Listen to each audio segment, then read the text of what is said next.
what brings you to Central Asia this time? Uzbekistan became a real center of interest, and We see this Central Asian case differently. Fighting with each other, positive or negative. competition between Uzbekistan and Kazakhstan. Just politics is not for average people. Uzbekistan was really highly successful in this regard. Russia or China. New leadership came to power. A new political era in Uzbekistan. I am Central Asian.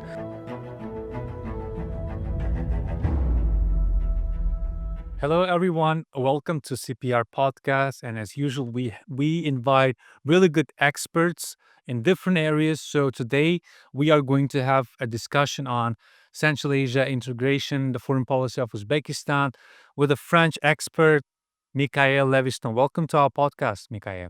Thank you very much for having me. Thank you. So Mikhail visited us as a part of his fieldwork, right? Fieldwork, he's doing PhD here. To kick off this discussion, I was wondering, can you tell us about your background overall? What do you do? Where did you work? What are you doing now? And as far as I know, this is not your first not first visit here. So can you tell us specifically what brings you to Central Asia this time?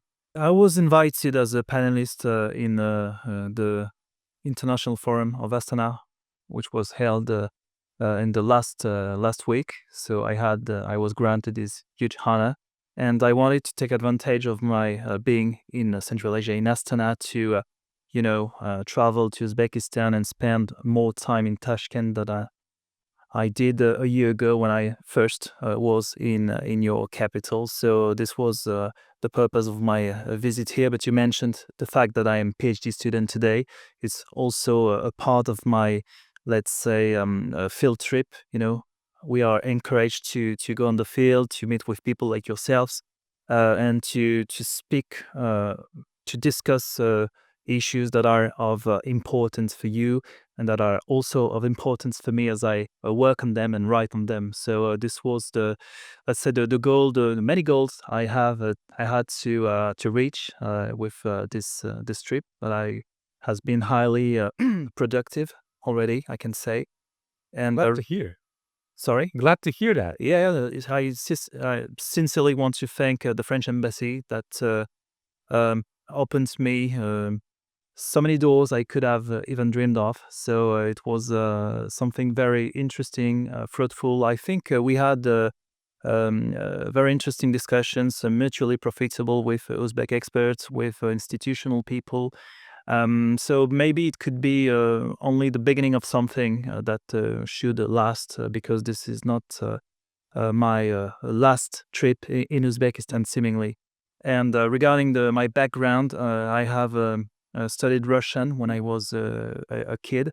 After that, I started studying law in university. I didn't like that very much, but it helped me address things, issues, and treat them in a way that is highly compatible with a work of a, let's say, think tanker, a research fellow. What I have been in the recent years in a big French think tank, and right now I'm working as an independent consultant for a big French company, which doesn't prevent me from keeping on working on Central Asia as an independent researcher. By the way, I've just launched my own website in the last month, Observatoire de la Nouvelle-Eurasie, and yeah, I wanted to commit myself to writing a PhD, because I think this is the excellent tool to dive more profoundly into the topics, to enlarge your, let's say, academic perspectives, broaden up the way you could address a thing and learn more, because this is the main goal of it, and have access to new academics throughout the world, and not only restrain myself to France. So this was the VM I set myself, and hopefully I will be able to reach that in a not so distant future. Yeah, thank you. Before we move to the second question, can you also tell us about, so we know that you're an expert in Central Asia, right? But overall, what are your topics? What do you specifically study in Central Asia? First, I don't want to lie to you. I know that I'm here in Uzbekistan, but the country that attracted me first was Kazakhstan. When I was a student in international relations in French Institute of Relations of International and Strategic Relations, IRIS in French, It's a big think tank, right? yeah, one of the most prominent ones. Well, located in Paris, my city. Well, when I worked there, studied there, I was I was entrusted with writing a mémoire de recherche, let's say a research paper, a big one. And as I was already speaking and able to work on Russian papers, to read, to understand what was said there, I wanted to have, let's say, a specialty linked with Russia's foreign policy to Central Asia, and at that time, at least, I regarded Kazakhstan as the most promising prospective country. And after that, I didn't cease to follow the country. I also happened to make an internship in the French embassy in 2014, when then French President François Hollande paid a visit to Nursultan Nazarbayev.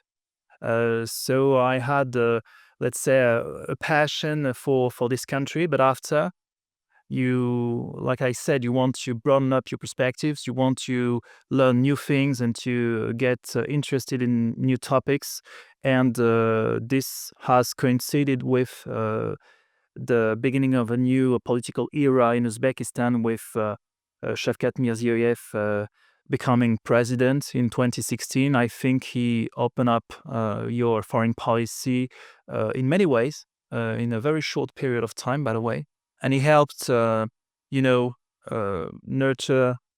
new, fruitful, and friendly ties between Uzbekistan and all the neighboring countries, beginning by Turkmenistan, but of course not restraining to it. So Uzbekistan started to attract my attention, not only mine, of course, because many institutions, many, let's say, organizations and foreign countries started to getting more closer to your country.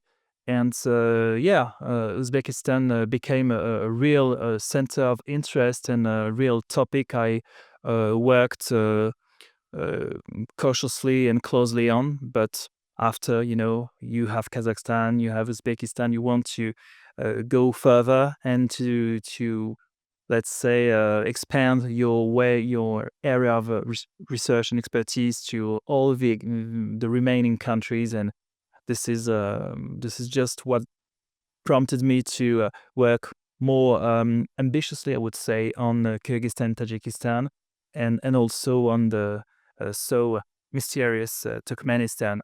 So, but anyway, on the whole, I would say that Central Asia has presented itself as a new region since 2016, 2017, a region more open to what could happen from the outside world, which was not the case before, in my point of view.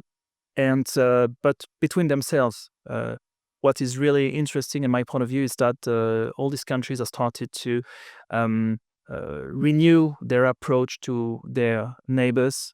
For example, Kazakhstan, Uzbekistan, that used to have contest for the regional leadership, which was not that productive in my point of view. But anyway, in December 2022, these two countries were able to sign a treaty agreement, and this is something big for the region on the whole.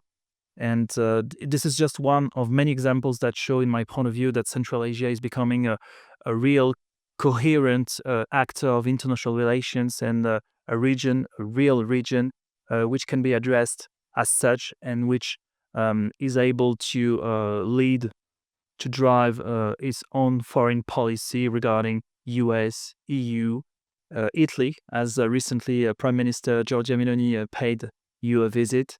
So many things are mounting up here. Many things are happening, quite positive on the whole. And this is definitely the time to, let's say, study and analyze what is going on in Central Asia. It's good that, like scholars, experts, starting looking at Central Asia in 2016 as a critical juncture, right? As like, it's obvious, like things were worse before 2016 because of the again leadership, and a new leadership came to power. Things started changing. I mean, it's good scientific because we have a term in political science as a critical juncture. We start something from there. Yeah. Yeah. Mikhail, you talked about Central Asia, this significant transformation that regional countries are going through, right? Let's talk about a little bit about Uzbekistan. As far as I know, this is not your first visit to Uzbekistan, right? You have visited this country. Are there any specific changes since your first visit that you might observe or you want to share with us? It could be even like challenges, something missing in Uzbekistan, or opportunities that came to fore. When did you visit first time? Can you? It was in May 2024. Oh, it was like a recent visit, right? Almost a year. Yeah, exactly. Yeah. Well, it's tough for me to answer your question because when I was here in the last year, I was not the only one that was invited by my friend Sanjar Valiev, who is head of Yatsmo, one of your top think tanks in Tashkent. Well, we were invited to work on EU Central Asia upcoming summit at that time, but before it was postponed for a year, I think. Yeah, a year, almost a year. There was also a woman from Belgium, a guy from Germany, and another from Netherlands. We were here to help your authorities to propose new ideas, put on the table new initiatives to ramp up EU Central Asia cooperation. So we worked a lot. This is what I wanted to say. We worked very much. We didn't have so much time to spend outside working on that. And I didn't spend so much time in Tashkent, to be candid. I just was here for a day and a half. So I could even visit the friends I have here. So it was tense. I was quite in a rush all the week along. But what I can say is that one striking thing, in my point of view, is that here it's quite easy to find people to discuss with, to address issues, sometimes not easy issues, like Afghanistan, like your policy. You know that France and, broadly speaking, European Union do not have the same approach of the Taliban as you do have. But anyway, it is possible, and I would even say welcome, to put this topic, sensitive one, once again, on the table and to address it, to confront the points of view. So this is something I would like really to enhance, is the, let's say, the possibility to have an open discussion, even though we do not agree on this kind of topics. Hmm. You know what? I should just add one thing here. I have my blog, and one of the main reasons why I opened that blog was there was a saying in Uzbekistan: do not mingle in politics. Just politics is not for average people, because there are smart people out there who can discuss it. So it was like a paradigm of before 2016. So, I mean, it's good that this is also, so you're saying that it's easy to communicate in different political topics and like listening to your points. Like I only thought that political issues now can we all people can observe, like average people now can observe that it's okay, and it's good that external observers are also pointing that out. You didn't mention. Look, you said like you cannot compare your visit 2024 and 2025 because like it was short. What if we put in a different context? So let me put it this way. Before your field trip, you like shape your hypothesis about your cases. What were your hypotheses? So could you find data to prove it or disprove it? And maybe you had something in your background about Central Asia, which you find out it's not the case, or it is the case. Yeah, it's not about positive or negative. Any change, I think, in the process I am engaged into is can only be positive. It helps me to once again enrich myself and open myself to new perspectives of reflection. So it's always good, and it's always good to have as many people to as possible to speak with, especially when you get out of your own country. So I only regard it as a very highly positive thing on the whole. Frankly, I would say that all these meetings I have succeeded to have until now, and this one is the last one of my visit. It's a good way of concluding your. Exactly, it's the best possible way. Thank you very much for that. I would say that all of these meetings, and particularly some of them, have prompted me to think my project thesis in another way, because maybe the topic was about Central Asia's role in eastern pivot of Russia. So the movement that was launched by Russia after the first Russia-Western crisis, in the background of Ukraine tensions, let's say, which has only escalated since 2022, as you already know. And I wanted also to include in that the Afghan part of the equation, because in Central Asia, and this is a thing that has been really striking for me this week. I haven't heard so much about Ukraine, but very much about Afghanistan. This was something I was really expected before landing in Tashkent, but it's always better to confront yourself to the reality of the ground. This is the main purpose of a field trip, isn't it?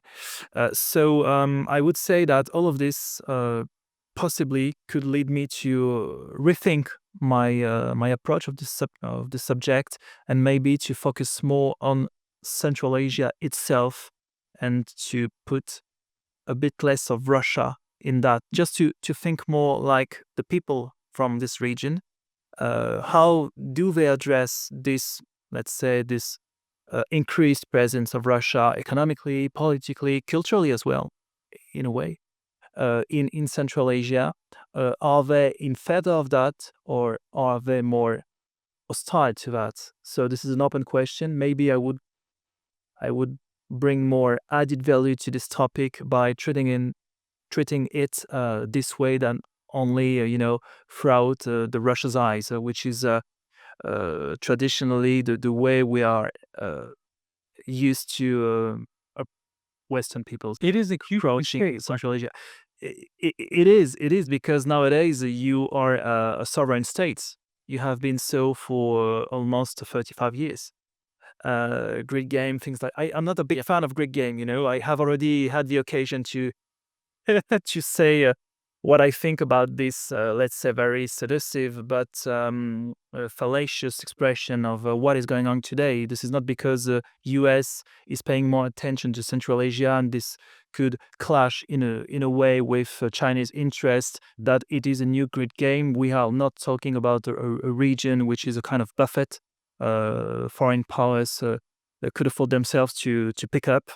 But these are 5 countries: Kazakhstan, Uzbekistan, Turkmenistan, Kyrgyzstan, Tajikistan, that exist by themselves and do have the right to lead their own foreign policies independently, because this is about independence, right? Yeah, on a similar note, I have had several field trip to the United States. I was surprised that some scholars, some experts still see Central Asia through the prism of Russia or China.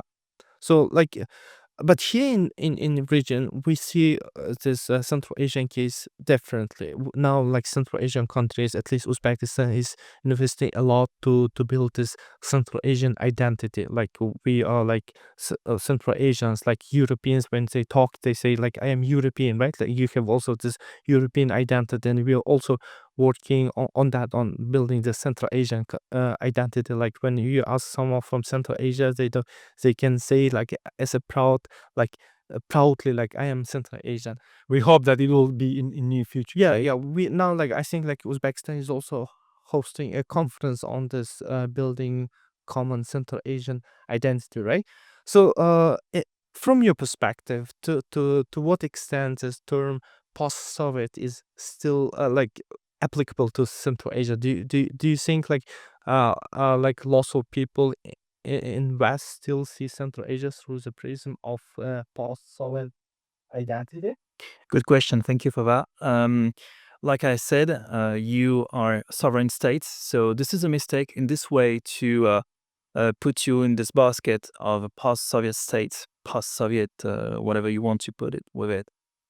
With this said, and to answer you as frankly as possible, we have to be clear about common tools you still have with Russia. Let's say the knowledge of the Russian literature, culture, the fact that here, but not only here, of course, but also in Kazakhstan. I was in Astana in the last week, like I said, and I have met with Russians there. Russian people live in your countries. Some of them are citizens of Uzbekistan, Kazakhstan. The others came from Russia for the well-known conditions.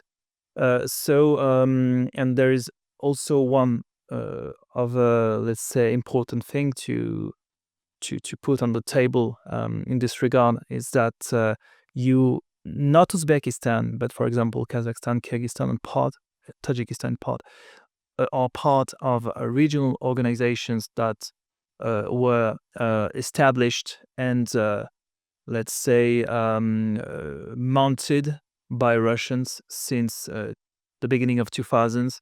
Like the tools of a renewed influence of Moscow towards Ближнее зарубежье. This is why, you cannot afford to say that Central Asia, but not only Central Asia, of course, is totally backing down from this post-Soviet era sphere of influence, orbit, and whatever term you would like to use to qualify this phenomenon. So, to sum it all up, on the one hand, you truly are sovereign states with flags, with presidents elected, with governments, with foreign policies of your own, with economies with their own distinctive features, let's say, and national identity with languages.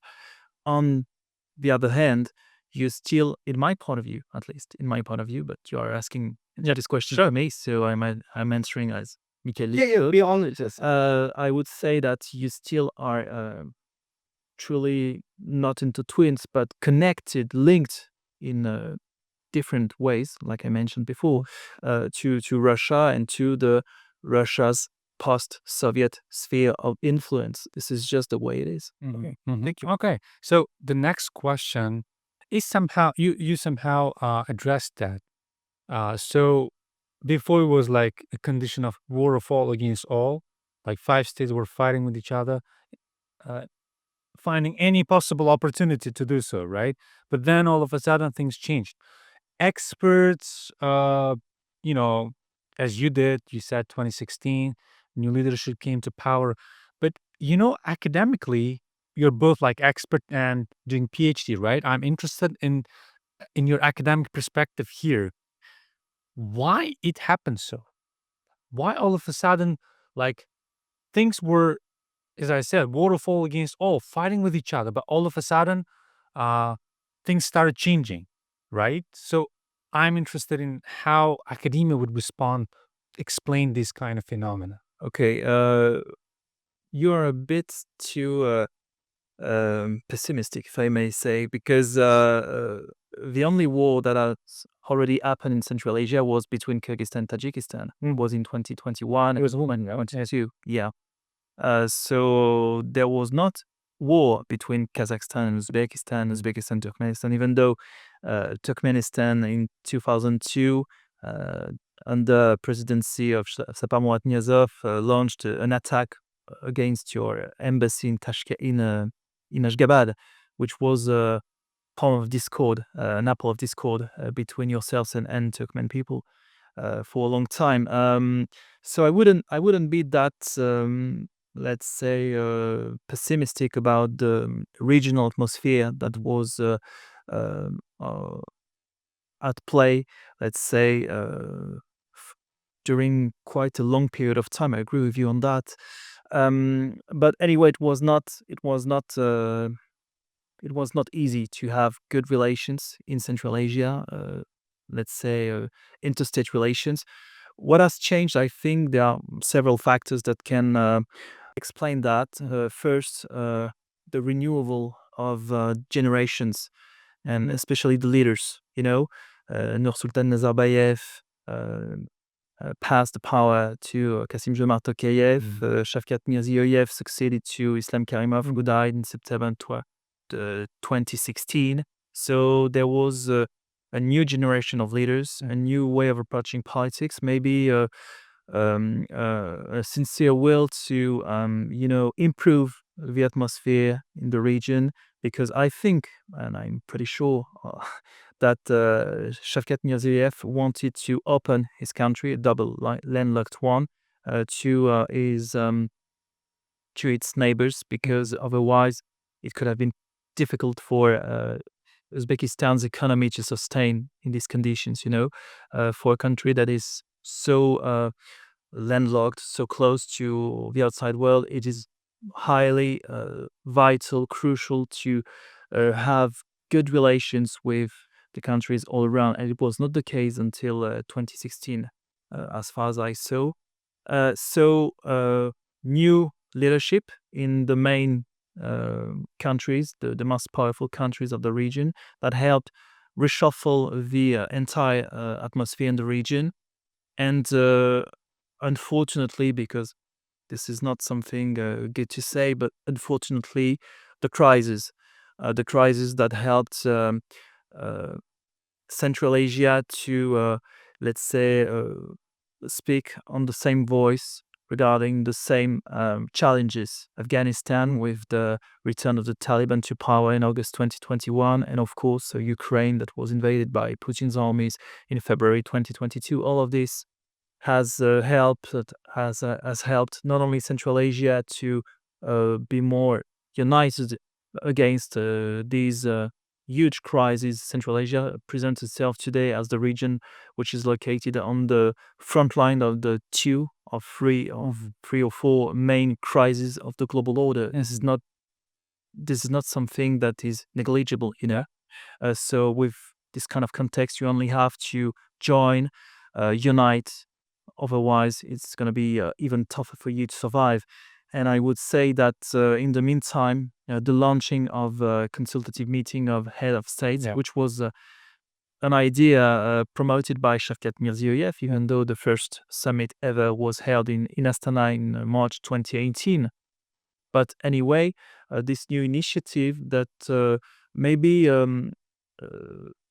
inspired a kind of distrust from some experts, analysts, who regarded it as something that could not last in Central Asia. Well, first, it lasted.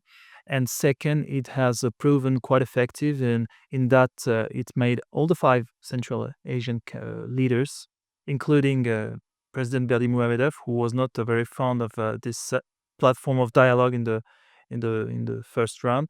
Well, all of them have been used to meeting once a year, put on the table of the topics that are that could be mutually profitable, and the others that are already commonly worrying them in terms of security, energy transition, Afghanistan, of course. So They start even talking about this institutionalization of that meeting, right? So in Tashkent, they will be more discussing in depth. Yeah, but let's see whether it happens. Yes. Because up to now, this is maybe the missing piece of all of that, is that I don't see this consultative meeting of head of states in Central Asia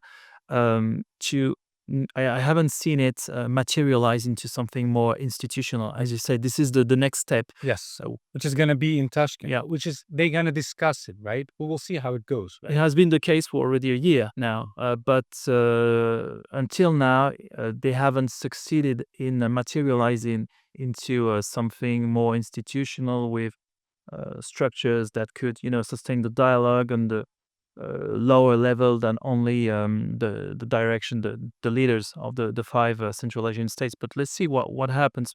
I'm not saying that it is not possible. I'm just saying that up to now it has not materialized once again into something highly concrete in this regard. Yeah, when it comes to Central Asia, regional cooperation, we have different perspectives. For example, some scholars still see Uzbekistan and Kazakhstan as like competing sides, but some of them like argue that they are partners. From your perspective, for example, do you see them as partners or competitive, like competitors, when it comes to, I don't know, maybe regional leadership or global engagement with other countries? И то, и другое. Oh, Yeah, I would say so. I would say so. Well, but I'm saying it with the smile because once again, the relation is really good today between Astana and Tashkent, and this is really important for the region on the whole. And yeah, what is promoted in order to have this region work uh, more closely and more ambitiously on topics that are of huge importance to each and every of the five Central Asian states. I would say that Kazakhstan and Uzbekistan still remain rivals because Kazakhstan is the biggest country, as you know, by far, the biggest economy. Uzbekistan is the most populated country. Almost half of the entire Central Asian population lives in your country, so this is not something that is negligible. This is something to be taken into account. But and another thing is that Uzbekistan is the only country that shares borders with each and every other Central Asian countries. So this is also a thing that matters to impose your country as the epicenter of Central Asia. But what is really interesting to see today, really want to be optimistic today, is that both Uzbekistan and Kazakhstan are moving towards the same ideal, which is, and you mentioned that already, to have a region which is proud of its identity. Important to have today an identity by itself. You know what I mean when I say that. To exalt it, to promote it outside Central Asia, throughout soft power, throughout sport diplomacy. Congratulations on Thank you so much. on your medals in Paris, even though sometimes it was at a detrimental of a French sportman. But anyway, this is sport. I was glad to see that Uzbekistan was really highly successful in this regard. But yeah, to get back to the topic, I would say that today, Astana and Tashkent, having them on the same boat to have a Central Asian diplomacy, Central Asian region, which is able to speak freely and put the things on the table and to try even to, let's say, get Turkmenistan more interested into a regional approach of economy, of politics, of foreign policy. It's something really big, really interesting, and I would like to say that this is something that Central Asia has been for quite a long time dreaming of, and today it's not only it's happening, but I think it's bringing some clear and concrete fruits. Yeah. But at the same time, competition can be good also, right? For example, positive competition. We can also like the big this competition between Uzbekistan and Kazakhstan as a Olympic Games, right? Like when two sides are competing for More medals, right? You know, like in this kind of competition. I mean, yeah, in ideal world, but I think like this kind of competition makes us stronger, right? Like You insist on that because Kazakhstan has only succeeded in getting one gold medal.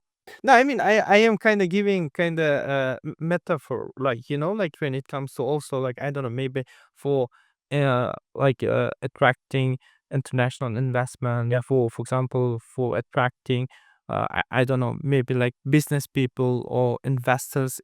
This kind of competition actually makes economy more stronger, right? Like if we compete with each other in a positive way, if I can say. I know like most scholars of realism do not believe in a positive competition. They see it as a zero sum game, but I think it can be also like uh win-win cooperation if we frame it in a positive way, if it's possible at all. I'm a realist, and I do believe in a good competition. I think this is just the way today's world works. You just have the right to get the best things outside and to improve yourself with in line with this. So there's nothing wrong about that in my point of view. And once again, Uzbekistan has been such a close country for too long time, in my point of view, too long time. That seeing the new approach of this country regarding the region and the outside world is something really interesting. I have had the occasion to meet with people from institutions of your country, sometimes with a huge economic background, and all of them were quite curious about the possibility of nurturing new ties, new cooperations with Europeans, Americans. They spoke about it. So I think things there are things to be done here, and the what is really important is to be conscious about that, not to remain uh, entre soi, as we say in French, and just to ignore the outside world. You have to learn from the others. It's just the way it works today with such a globalized world economy. But you can also bring things to the others. So cooperation is not a one-side way. Okay. Um, okay. So, in 2022, like we had conference, first high-level summit with European Union. At the time, Charles Michel came to Uzbekistan, visited Samarkand. Uh, at the time, I wrote a op-ed on this EU and Central Asian enhanced cooperation. So I tried to analyze why EU now interested in Central Asia. So, from your perspective, to what extent EU is committed to building stronger, more resilient relationship with the countries of Central Asia? First things first, it's a very good thing that Central Asia today appears as a region.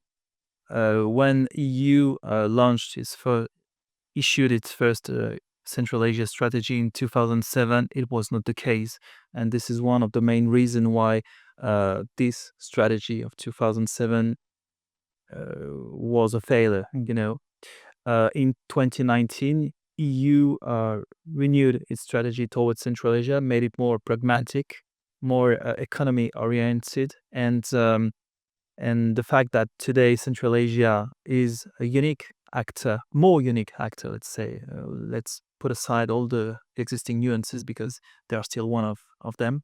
It helped European Union to address this region as a whole. So it made in the end, it made its new strategy as something really more relevant to Central Asia's current realities. First, second, in this context of geopolitical turmoil in Afghanistan, but more importantly for us Europeans in Ukraine, you know that we have ceased to import Russian oil, gas for most of the European countries. Some of them are not sticking to this line, but anyway, I'm speaking globally, broadly. And in this regard, Central Asia became again a region that was interesting in terms of replacing Russia supplying of oil, gas to Europe. So Critical materials, right? Which is exactly, but not only them, not only them. We are also endeavoring to help you improve your energy transition, which is one of the two main topics I see today between EU and Central Asia in terms of cooperation, mutually profitable. Energy transition, renewables, green hydrogen in Kazakhstan, for example, but also connectivity. This is one of the topics I have constantly heard about during this week. Middle corridor, international north-south transport corridor, which of course is not our concern, because this is more about linking Russia to India throughout Iran, Caspian Sea, Caucasus, and partly maybe also Central Asia, Turkmenbashi port, for example. But anyway, I think, many things can be done in this regard, economically speaking. We have today a way of speaking and let's say improving our dialogue, as EU is a region that's a politically relevant actor, and Central Asia is more and more so. And sanctions, of course, as they stopped us from trading with Russians, and helped Central Asia present itself as once again a good partner, economically speaking, and a region that is really open to the outside world. Once again, I want to insist on that. All of this makes EU and Central Asia, in the current context, highly natural economic, politic, diplomatic partners. Wonderful. That was pretty much it. And I think we discussed main topics. One more time, thank you for your time and coming to our podcast. Thank you so much. Rahmat. Rahmat. Thank you. Thank you.